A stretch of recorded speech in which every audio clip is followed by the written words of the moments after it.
Вы на канале Сказки-рассказки. Здравствуйте, ребята! Послушайте сказку, которая называется «Царевна Несмеяна». В царских палатах, в княжьих чертогах, в высоком терему красовалась Несмеяна царевна. Какое ей было житье, какое приволье, какое роскошье! Всего много, все есть, что душа хочет. Никогда она не улыбалась, никогда не смеялась, словно сердце ее ничему не радовалось. Горько было царю-отцу глядеть на печальную дочь. Открывает он свои царские палаты для всех, кто пожелает быть его гостем. Пускай, говорит, пытаются развеселить Несмеяну царевну, кому удастся, тому она будет и женою. Только это вымолвил, как закипел народ у княжьих ворот, со всех сторон едут, идут, и царевичи, и княжевичи, и бояре, и дворяне, и полковые, и простые.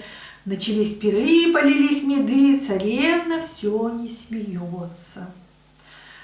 На другом конце в своем уголке жил честный работник. По утрам он двор убирал, вечерами скот пас, в беспрестанных был трудах. Хозяин его человек богатый, правдивый, платою не обижал. Только кончился год, он им мешок денег на стол. Бери, говорит, сколько хочешь. А сам в двери вышел вон. Работник подошел к столу и думает, как бы перед Богом не согрешить, за труды лишнего не положить. Выбрал одну только денежку, зажал ее в горсть, да вздумал в объедце напиться, нагнулся в колодец, а денежка у него выкатилась и потонула на дно. Остался бедняк ни при чем.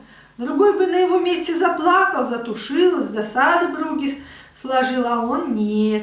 Все, говорит, Бог посылает, Господь знает, кому что давать. Кого деньгами наделяет, у кого последнее отнимает. Видно, я худо работал, мало трудился, теперь стану усердней. И снова за работу. Каждое дело в его руках огнем горит. Кончился срок, минул еще год. Хозяин ему мешок денег на стол. Бери, говорит, сколько душа хочет. А сам в двери и вышел вон.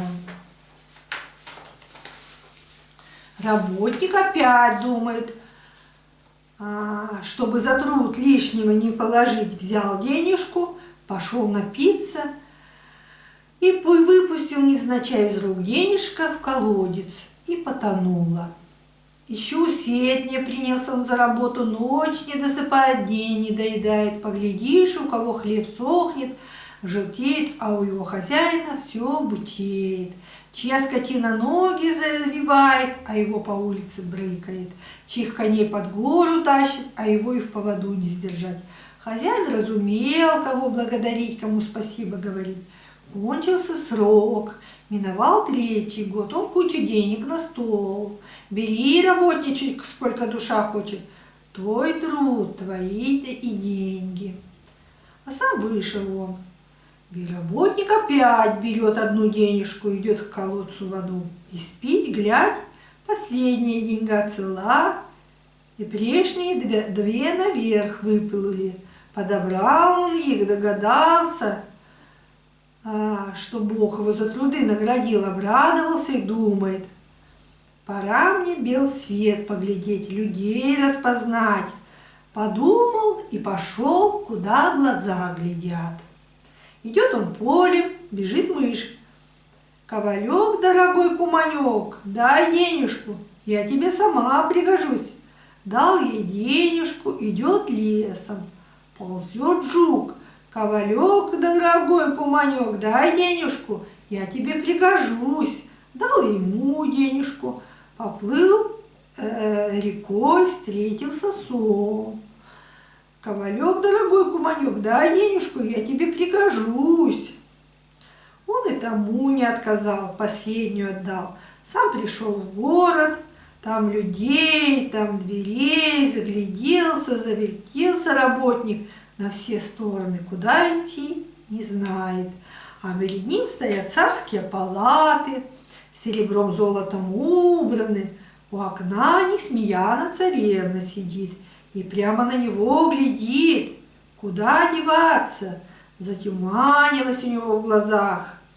Нашел на него сон, и упал он прямо в грязь. Откуда ни взялся сон с большим усом, за ним жучок-старичок, мышка-стрижка, все прибежали. Ухаживают, ублажают.